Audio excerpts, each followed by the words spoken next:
ଝିଅକୁ ତ ମାରିଦେଲେ ଯୌତୁକ ନିଜନରେ ଟଙ୍କା ଦେଇପାରିଲିନି 5 ଲକ୍ଷ ବୋଲି ମତେ ମାରିଦେଲେ ମୋ ଝିଅକୁ ଗୋଟେ ବୋଲି ଝିଅକୁ ଏଇ ତ 5 ମାସ 28 ଦିନ ବାହାଘର ହେଇଛି ମୁଟେ ଆଉ କେତେ ଦିନ ହେଇଥାନ୍ତା ଏ ତମ ତା ଶାଶୁ ଜଇଁ ତା ଶାଶୁର ମାରି ଦେଇଛି କିଛି କହିଲେ କାଲି ରାତିରେ ଫୋନ କରିଥିଲା ଧମକେଇଥିଲା ମତେ ଧମକେଇକି ତ ମାରିଦେଲା ମତେ ମୁଁ ତ ଜଇ ଫୋନ କଲେ ଯେ ତମ ଝିଅ କଥା ଶୁଣୁନି ଖାଲି ମୁହ ଫୁଲେଇକି ରହୁଛି ଆଉ ତାକୁ ବୁଝେଇଲେ ବୁଝୁନି ଦେଖି ମୋ ସ୍ତ୍ରୀ କହିଲା ତୁମାର ଘରେ ତମ ଘରେ ଗଣ୍ଡଗୋଳ ଆମେ କ'ଣ କହିବୁ ତମେ ହେଉ ନା ହଉ ତମେ ଯଦି ଏତେ କହୁଛ ଜଇଁ ତାହେଲେ ତମ ବାପାକୁ ଦିଅ ଦେଖି ତା ବାପା କାଳେ ଫୋନ୍ ନେଲେ ନାହିଁ ଫେରିଲା ତମ ମାଆକୁ ଦିଅ କହିଲା ତା ମାଆ ବି ଫୋନ୍ ନେଲେ ନାହିଁ କହିଲା ଆମ ଝିଅକୁ ଦିଅ ତା ଝିଅକୁ ବି ଦେଲେ ନାହିଁ ତାପରେ ସକାଳେ ମୁଁ ମୋ ସ୍ତ୍ରୀକୁ ପଚାରୁଛି ବିଲରେ ଯେ ତୁ ଫୋନ୍ କଲୁ ନାହିଁ କାହିଁକି ସକାଳେ କହିଲା ତାଙ୍କର ଶ୍ୱଶୁର ଜଇଁ କାଳେ ସନ୍ଦେହ କରିବେ ଆମେ କାହିଁକି କରିବା ତାଙ୍କ ଘରେ ଛୋଟିଆ ବୁଟିଆ କଳି ଲାଗିଛି ଯେତେବେଳେ ଆମେ କରିବା କାହିଁକି ତାପରେ ଅଧଘଣ୍ଟା ପରେ ସେ ବିଲର ମୋ ଭାଇ କତିକି ଫୋନ୍ ଯାଇଥିଲା ଆମେ ସେଇ ବେଳା 8ଟା 9ଟା ହେଇଗଲା ସେତେବେଳେ ଆମେ ଦୌଡ଼ିକି ଆସିଲି ଏପର୍ଯ୍ୟନ୍ତ ଆମ ଝିଅକୁ ଦେଖିନେଇ ତାଙ୍କ ଘରକୁ ଯିବା ବେଳକୁ ତାଲା ଲଗେଇ ରଖିଛି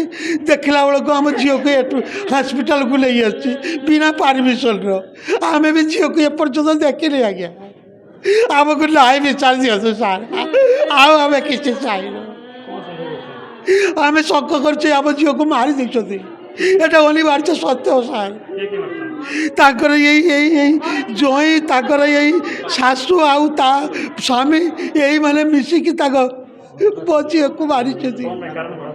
କାରଣ ଏଇ ଯୌତୁକ ଜାଳାର ସେମାନେ ନେବେନି କହିଥିଲା ଫେର କହୁଛନ୍ତି ଏଟା ନେବା ସେଟା ନେବା ମନ ବୁଲେଇକି ଏଇ ଭାବରେ ନିଜତା କାଲି ରାତି 12ଟାରେ ସେ ମଦ ପିଇକି ବି ଆସିଛି ଆମର ନା ନାଇଁ କହିନାହାନ୍ତି କିନ୍ତୁ ଝିଅ ଫୋନ୍ କରେ ମୋ ସ୍ତ୍ରୀ କୁହେ ନା ଶ୍ୱଶୁର ଘରେ ଶାଶୁ ସାଙ୍ଗରେ କୋଳି କରିବୁ ନାହିଁ ସେଥିପାଇଁ କାଲି ଯାଇ ରାତିରେ ଯେତେବେଳେ କହିଲେ ସେ ତାକୁ କହିଛି ତୁ ଉତ୍ତର ଦେବୁନି ସେ ମୋତେ ରାଗିକି ଟିକେ ହେଉଛି ଇଏ ମଦ ପିଉଛି ମୋ ଝିଅ ପରିଶ୍ରମ କରେନି ମୁଁ ବି ତାକୁ ବାହା ହେଲା ବେଳେ ମୁଁ ନୂଆରେ ବି କହିଛି ମୋ ଝିଅ ମଦର କେବେ ବରଦାସ୍ତ କରିବନି ତମେ ଯଦି ଖାଇବ ଧୁରିଆ ଖାଇବ ଇଏ ମାଲ ପିଇଛି ଆମ ଗାଁରେ କହୁଛନ୍ତି ରାତି ଆମେ ନାଇଁ ବିଚାର ଚାହିଁସା ଆଉ ମୋର କିଛି ଚାହିଁଲା ମୋତେ ନାଇଁ ଦିଅ ଥାନାକୁ ଯାଇଥିଲେ ଏଫଆଇଆର ଦେଇଛନ୍ତି ମୋ ସ୍ତ୍ରୀ ଯାଇଥିଲା ମୁଁ ଏଇ ବାଟରେ ଆସିଛି ନା ସାର୍ ମାରି ନାହିଁ ଆମର କାଲି ସକାଳ ଏଇ ସଞ୍ଜବେଳଟା ତା ମାଆକୁ ଫୋନ୍ କରିକି କହୁଛି ମା ମୋବାଇଲ ଦେଉନୁ ଆଉ ମୁଁ କଥା ହେମି ସବୁବେଳେ କଥା ହେମି ଟିକେ କଥା ଆମ ଘରେ ମୋବାଇଲ କଥା କହୁଛି ମୋ ପୁଅ ଆସି କହୁଛି ତୁ ମୋବାଇଲ ଖାଲି ଗପିବୁ ମୋତେ ଖାଇତେ ଦେବୁନି ନା ଆଉ ଖାଇତେ ଦେବୁନି ମୋବାଇଲ ଗପୁଛୁ ସେ କହିଲା ମୁଁ ଖାଇତେ ଦେଇପାରିବିନି ଦେଖି ତାକୁ କହିଲା ହଉ ନ ଖାଇତେ ଦେବୁ ମାଆ କ'ଣ ଡେଲି ଖାଇତେ ଦେବ ଆଉ ଆସିବା ଆଗରୁ ତୋତେ ଖାଇତେ ଦେଇତେ କଣ ଖାଲି ମୋବାଇଲ ଧରିକି ବସିବୁ ଏଇ ଝଗଡ଼ା ନାଗିଗଲା ଦେଇକି ନାଗା ଆଉ କିଛି ଝଗଡ଼ା ନାହିଁ ସେ ଏଇ ଝଗଡ଼ା କିଛି ଆଉ ନାହିଁ ସେଇଭଳିଆ ରାତିରେ ଗୁରୁବାର ବୋଲି ସେ ତାକୁ 2ଟା ଖାଇତେ ଦେଇଛି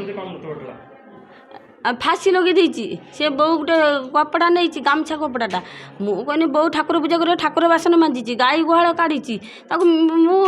ବିଲକୁ ପଳେଇ ଯାଏ ଘାସ ଆଣିତେ ଯାଇଛି ସେଇ ସାଙ୍ଗେ ମୁଁ କହିନି ଘାସ ନେଇ ଆସେ ବୋଉ ତମେ ପୂଜା କରିଦେବ ଆମେ ଆଇନେ ଗୁରୁବାର ଭାତ ଖାଇବା ଅଣ୍ଡା